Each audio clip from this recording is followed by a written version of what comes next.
नंद के नंदन कानन में, राजमाँ के आंगन में आप सबका अभिनंदन है। आप सभी भाव सुरभित सुमनों को नमन है, वंदन है। कहने को तो लगता है कुछ रह ही नहीं गया। अभी तो खूब बरसात में भीगते होंगे आप लोग।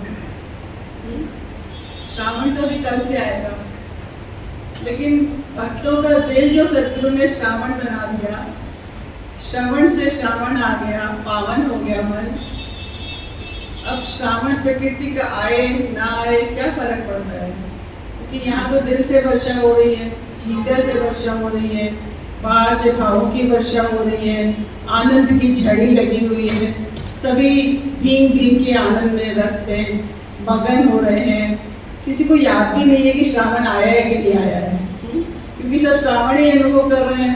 भीतर श्रावण आ गया तो बाहर की क्या अपेक्षा रह गई। बस ऐसा ही हमारा जीवन बना रहे कि श्रवण का श्रावण भी बना रहे और दिल भी श्रावण बना रहे, दिल में हमेशा बहना आता रहे हमको।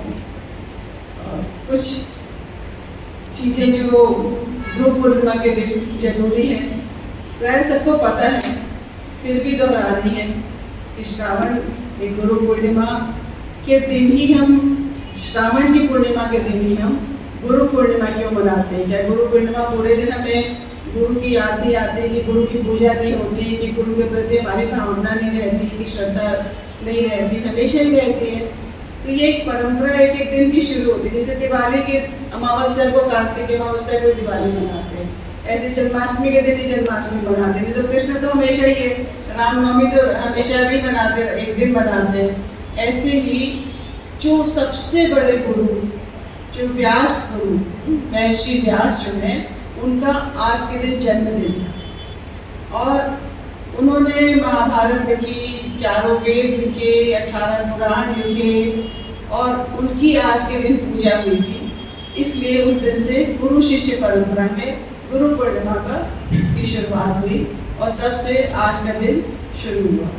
और आज के दिन की महत्व बौद्ध धर्म में भी बहुत है कि भगवान बुद्ध ने जो अपना सबसे पहला उपदेश दिया था वो आज के दिन दिया था सारनाथ में, तो उनके लिए भी ये बहुत महत्वपूर्ण है।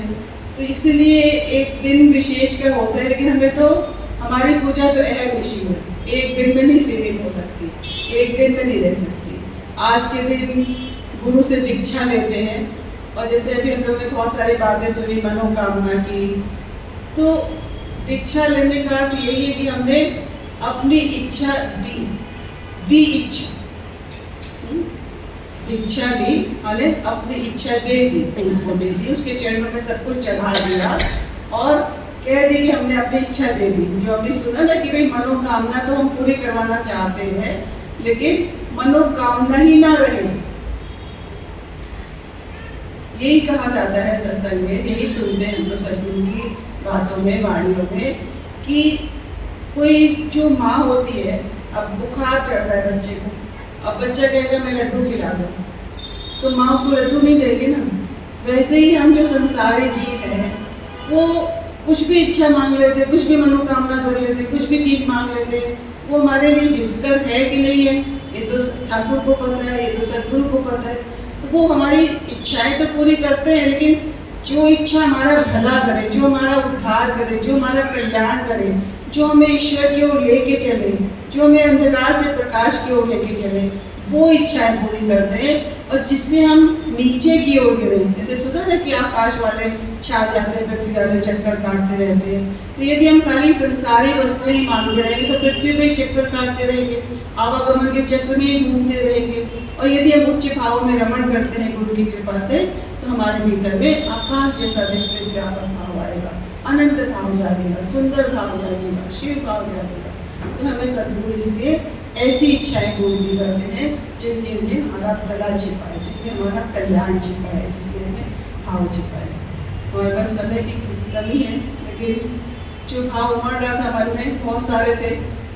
और एक जैसे आज पूर्णिमा का दिन है और हम लोग यही सुनते हैं हमेशा कि अभी भी वाणी में भी सुना हमने कि भाई चंद्रमा, सूर्य और पृथ्वी जब तीनों एक सीध में आते हैं तब प्रकृति में पूर्णिमा आती है। और यही बात सदगुरु हमें बताते हैं कि जब हमारा मन रूपी चंद्रमा, आत्मा रूपी सूर्य और शरीर रूपी पृथ्वी तीनों जब एक सीध में आते हैं, जब हमारा मन, बुद्धि, विचार, अंतःकरण सब एक हो जाता है, परमात्मा मय हो जाता है, ईश्वर मय हो जाता है, ईश्वरीय अनुभूतियों से भर जाता है, तो हमारे जीवन में पूर्णिमा आती है। नहीं तो हमारा मन कहीं होता है, शरीर कहीं होता है, हाथ से कुछ कर रहे हैं, मन में कुछ चल रहा है, बाहर कुछ है, आत्मा का तो ध्यान ही नहीं है। ऐसे में तो पूर्णिमा कैसे होगी? फिर तो खाली मुख से बोलते हैं गुरु हमारे पूर्ण है, इनके काम हम भी पूर्ण है, वो भी पूर्ण है, पूर्ण में से पूर्ण निकलता है। रोज सुबह शाम श्लोक बोलते हैं हरिओम पूर्णमदः पूर्णमिदम्, लेकिन हम पूर्ण सच में हो रहे हैं कि नहीं हो रही है? हमें स्वयं का निरीक्षण तो करना होगा ना, अपने आप में देखना तो होगा, जानना तो होगा, और नहीं हो रहे तो होना है और ज़्यादा ध्यान देना है। कितनी सारी बातें सुनी हमने कि भाई सम्मुख हो तो सममुख हो।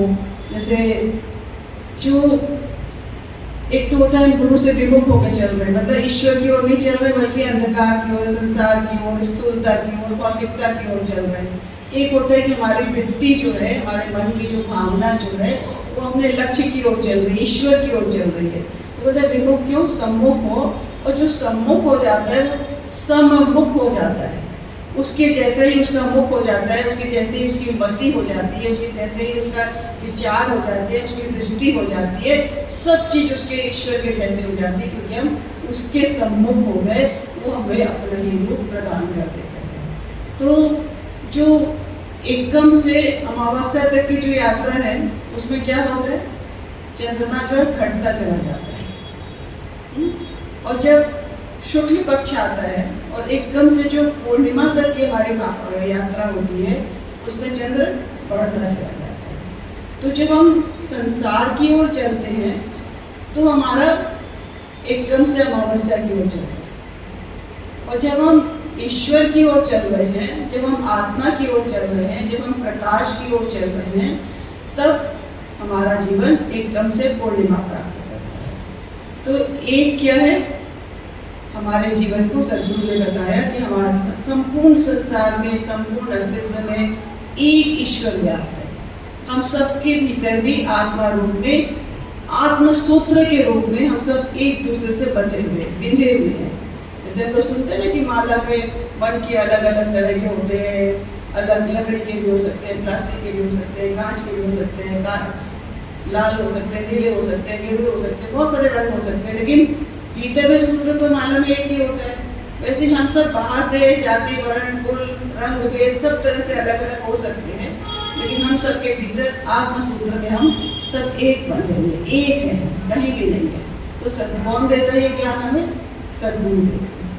और दो में हमें क्या करते हैं? वो हमें कहते हैं कि तुम द्वैत को भूल जाओ, हमारा द्वैत मिटा देते हैं। जीव और शिव एक है, स्त्री पुरुष एक है, पुरुष और प्रकृति एक है, भगवान और पत्न एक है। तब हमारा ये अंतर जो है मिटने लगता है। जब सदगुरु की दुनिया में आते हैं, उसके ज्ञान अंचल से अपनी आंखों में ज्ञान का प्रकाश लाते हैं।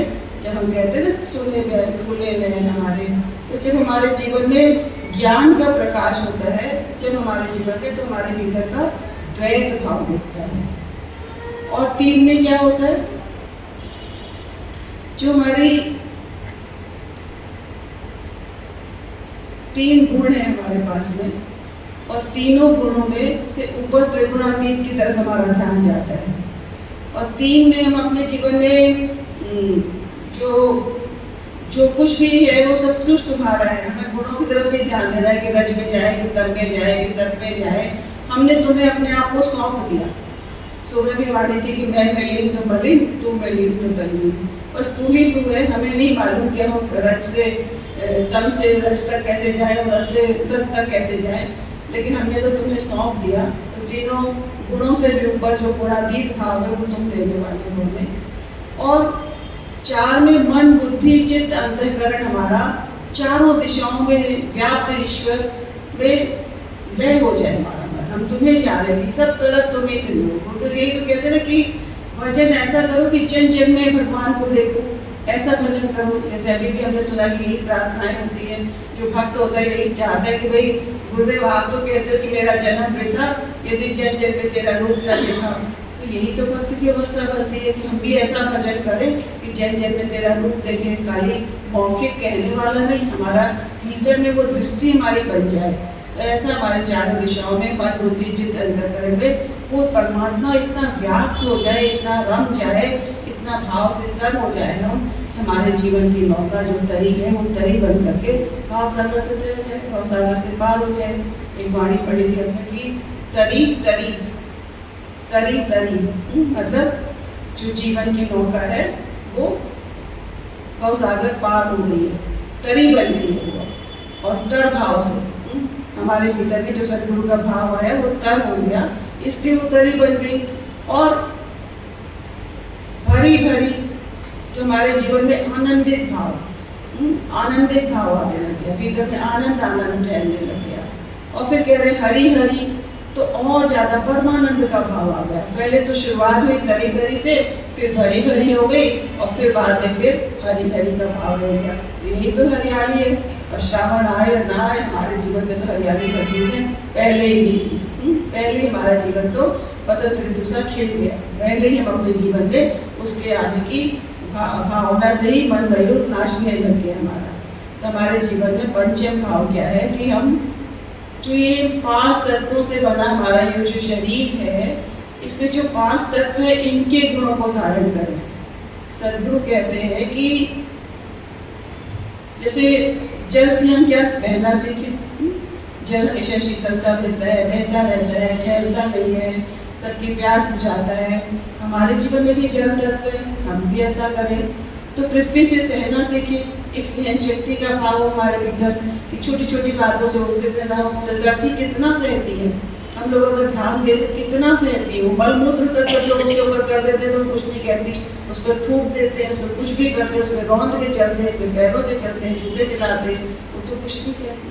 उसको तो किसान जो है कितना कुदाली मारता है तो कितने को चलाता है, फावड़े चलाता है, कुछ नहीं कहती, फिर भी देती ही रहती है, देती ही रहती है। तो हमें कैसा बनना है, धरती जैसा सहनशील बनना है, सहना सीखना है। और अग्नि क्या है, ओज देती है, तेज देती है, पवित्र करती है सबको। तो हमारे जीवन में भी वो वाणी का ओज हो कि हमारी वाणी से सब पवित्र हो। और हमारे जीवन में यदि आकाश का भाव है तो आकाश जो है छत्र छाया रखता है, सबको छत्र छाया में रखते हैं अपनी। तो हमारे जीवन में सबके प्रति अच्छा भाव हो, सबसे प्रेम हो, किसी से कोई भेदभाव नहीं हो, समानता का भाव हो। और कौन सा रह गया, जल अग्नि वायु, वायु रह गई। वायु सबको जीवन दान देती है। अब हम ऐसे तो कोई जीवन दान कोई चीज़ तो नहीं कि उठा के दे सकते, लेकिन हमारे व्यवहार में ऐसा भाव हो कि हम सबको जीवन दान दे सके। जैसे सद्गुरु हमें यही सिखाते हैं कि उन्होंने जैसा जीवन जिया वैसा जीवन आपको भी जीना है। तो हमें वैसा पंच तत्व की, अपने पंच तत्व को धारण कर किया है। तो जो पंच तत्व को धारण किसने किया हुआ है, जो हमारे भीतर है, जो हमारे भीतर धरा हुआ है, जो ईश्वर का अंश है, उसने उस पंच तत्व को धारण किया हुआ है। उस अंश के प्रति हमारा ध्यान जाएगा तो हम इन 5 तत्वों को भी सार्थक कर पाएंगे। जैसे बाहर की प्रकृति के 5 तत्व कार्य करते हैं वैसे हम कर पाएंगे। और 6 क्या है, 6 में हमें सद्गुरु यही प्रेरणा देते हैं कि षट रिपुओं से मुक्ति। सद्गुरु क्या करते हैं, 6 रिपुओं से हमें मुक्ति दिलाते हैं। 6 रिपु कौन कौन से हैं, 6 रिपु काम क्रोध मद लोभ मोह मत्सर, इनसे मुक्ति सद्गुरु दिलाते हैं। और 7वें तल्ले पे हमें कौन पहुंचाता है, सद्गुरु क्या करते हैं, हमें 7वें तल्ले पे पहुंचाते हैं, 7वें आकाश में पहुंचाते हैं, 7 समंदर पार के परमेश्वर को मिलाते हैं। जो हम लोग पंचम तल वाली वाणी सुनते रहते हैं, अभी विस्तार में नहीं जा सकते। तो हमें जो हम दूर समझते हैं उस वो दूर वाला हमारे पास आ जाता है जब सद्गुरु की कृपा होती है। और अष्टमी में सद्गुरु कहते हैं कि 5 तत्वों 3 गुणों से मिल करके मनुष्य जीवन की अष्टमी बनी है। और इसी में श्री कृष्ण का जन्म होता है, अष्टमी के दिन होता है ना श्री कृष्ण का जन्म। तो आपके जीवन में भी कृष्ण का जन्म बाहर मनाते हो तो बाहर की बात हो गई, लेकिन हम अपने भीतर यदि उस तत्व को, उस कृष्ण तत्व को, कृष्णत्व को, रामत्व को, शिवत्व को जाग जाने देते हैं गुरु की कृपा से। वो जाग जाता है यदि, तो हमारे जीवन में भी वो अष्टमी आ जाती है। और नवमी में भी गुरुदेव ये कहते हैं कि नमना सीख जाओ तो तुम्हें नए नए भावों का उपहार मिलेगा।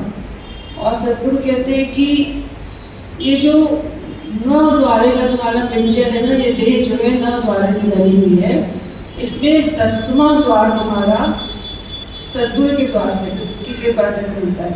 सदगुरु कहते हैं कि हमारा 10वां द्वार खोलते हैं, माने हमारे जो ब्रह्म का द्वार खोलते हैं। क्या बोलते हैं 10वां द्वार को? ब्रह्म द्वार, ब्रह्मरंध्र, चाहे जो भी बोलो, और ईश्वर तत्व की जागृति हो जाती है ना। और 5 तत्व, 5 ज्ञानेंद्रियां और 5 कर्मेंद्रियां और 11वां मन मिल करके सब में प्रभु प्रभु प्रभु रह जाते हैं। हमारे हाथ भी उसी का काम करेंगे, हमारे पैर भी उसकी ओर चलेंगे, हमारे आंखों में भी उसी के दर्शन की लालसा रहेगी। मतलब सब कुछ हमारा जो है वो उसको अर्पित हो जाता है, तो हमारे जीवन में वो रस की उत्पत्ति होती है। और कहते हैं सदगुरु क्या करते हैं कि वाह रस की, वाह रस कहें या वाह रस की भावना देते हैं कि जो रस दुनिया के हास विलास उल्लास रास किसी में भी नहीं है, वो रस हमें सदगुरु यहाँ में लाते हैं। और तेरा रस मतलब डिवाइन रस, उस ईश्वरीय अनुभूति का भाव, आनंद का भाव, सच्चिदानंद का भाव, प्रेम का आनंद, भक्ति का आनंद, वो हमें सदगुरु देते हैं। और 14 भुवन में व्याप्त ईश्वर से 14 रत्नों से भी बड़ा भाव के रत्न हमें देते हैं सदगुरु अपनी दुनिया में ला करके। फिर क्या रह गया? पूर्णिमा। फिर हमारे जीवन में पूर्णिमा आ जाती है, क्योंकि सदगुरु पूर्णिमा है और वो हमें अपने जीवन में पूर्ण बनाना चाहते हैं, हमारे जीवन को सुंदर सत्य शिव से जोड़ना चाहते हैं। तो यही लग रहा था मन में कि सदगुरु तेरी आरती कैसे करें, स्वयं ही आरती बन जाए, स्वयं ही पुष्प बन जाए, तेरे चरणों में चढ़ जाए, तेरे जीवन तेरे चरणों के योग्य बनते रहे, तेरे भाव का प्रसार करते रहे। आज जब श्रृंगार देख रही थी तो सदगुरु की वाणी याद आई कि देख कर तेरा श्रृंगार भूल गई अपना आभार, देख कर तेरा श्रृंगार भूल गई अपना आभार। मतलब जब सदगुरु की एकदम बाहर से श्रृंगार देखते हैं, सुंदरता देखते हैं, फूलों की सजावट देखते हैं, तो मन बड़ा प्रसन्न होता है। और एक होता है कि श्रृंगार उसने ऐसा अपना कर लिया, वो हमारा भी कर रहा है, उसकी छवि, उसकी देन, उसका प्रेम, उसका भाव, उसका ज्ञान, उसकी सब चीज़ों को देख देख के मन रीझ जाता है कि हम अपनी सब बातें भूल जाते हैं कि मैं कैसी हूँ, अच्छी हूँ कि बुरी हूँ, सब बात भूल जाते हैं। अपना आकार, अपना घर, अपना रूप, अपना धन, अपना वैभव, अपना पद, जितनी भी चीज़ें हम बाहर की जिसमें हम गौरव करते थे पहले, वो सब तो भूल जाते हैं कि तेरे सामने तो हम बौने हैं, तू हिमालय, हम तो एकदम छोटे से कुछ भी नहीं है, तेरे सामने आके खड़े होते तो लगता है हम तो है ही नहीं कुछ भी। तो अपना आकार भूल जाता है जीव वहाँ पे आकर के कि वो इतना बड़ा है, इतना विशाल है, इतना सुंदर उसका भाव है कि हम उसके आगे अपने आप को नतमस्तक करके बार बार उसके चरणों में सिर झुकाते रहते हैं। और सिर झुका झुका के हमें अंदर में आनंद आता है, भाव आता है। तो बस यही लगता है कि तू वो दिया है जिसने हमें प्रकाशित कर दिया, जिसके प्रकाश में हम सब उल्लसित उमंगित रहते हैं। तो वो आईना है जिसके अंदर हम अपनी कमियों को देख पाते हैं, खूबियों को देख पाते हैं। ऐसा तो नहीं सिर्फ हमारे अंदर कमी ही कमी है, हमारे अंदर कमी और खूबी दोनों है, लेकिन उस कमी और खूबी को दोनों को देख पाते हैं और कमी को कम कर पाते हैं, खूबी को बढ़ा पाते हैं सदगुरु की कृपा से। तो सदगुरु के जीवन दुनिया में आने से, जीवन में आने से हमारा जीवन बहुत सुंदर बन रहा है। और हम सदगुरु को आज का दिन कृतज्ञता का दिन है, धन्यवाद देने का दिन है, आभार प्रकट करने का दिन है। गुरुदेव क्या कहते हैं, जो कृतज्ञ नहीं वो कृतज्ञ है। तो हमें जीवन में जो कुछ मिला है उसके प्रति आभारी होना है, उसकी देन को जानना है और उसके प्रति बार बार उसको धन्यवाद देना है कि तूने जो दिया है वो कहीं भी नहीं मिला मुझे। और तभी तो हम टिक पाते हैं, चारों धाम उसके चरणों में मिल जाते हैं हमको। तो हमें कहाँ जाना, कहीं नहीं जाना। और चढ़ाना क्या है, भेंट हमें उनके चरणों में। आज तो सुबह से पूजा हो रही, तो बोले भेंट बस अपना मैं दे दे और बस कुछ नहीं चाहिए, अपना अहंकार दे दे बस तो मुझे, और कुछ नहीं चाहिए मुझे। दे भाव ले भाव, गुरुदेव कहते हैं दे भाव दे भाव, मैं दे और तू ले। तुमसे भेंट हो जाना ही सबसे बड़ी हमारी भेंट है, यही सदगुरु की कृपा है। तो हमें बाहर की चीजें नहीं, एक बात और सदगुरु कहते हैं कि आज के दिन हमें एक संकल्प लेना है। क्या संकल्प लेना है? कि अब ये जीवन मेरे लिए नहीं, बस तेरे लिए जी लिए हम बहुत, हमारे लिए अब तो जीना है हमको तुम्हारे लिए। ये होगा हमारा गुरु के प्रति सच्ची भेंट, सच्ची गुरु दक्षिणा। हमें सेवा के लिए चुन लो, हमें अपने मंदिर की सेवा के लिए चुन लो, अपने भाव की सेवा के लिए चुन लो, अपने बच्चों की सेवा के लिए चुन लो। हमें भी बना लो अपनी थाई, अपनी आया, अपनी चाकर, अपना नौकर, जो बनाना चाहो बना लो। लेकिन हमें अपना ऐसा संकल्प हमारे भीतर जागे कि हमारा जीवन अब हमारे लिए ही सिर्फ नहीं है, प्रभु के लिए। सभी से यही प्रार्थना है कि हम सब अपने जीवन में एक संकल्प जरूर धारण करें, और वो जब संकल्प होता है तो हमें सिद्धि भी मिलती है, सफलता भी मिलती है। तो जरूर एक मन में सेवा का भाव, ये जो भी जिस भी तरह से हम चाहते हैं सच्चे मन से लें, खाली बोलने से या कहने से नहीं, कि हमारे जीवन में एक संकल्प हो कि हम आज से हमारा जीवन प्रभु के लिए। हरि ओम।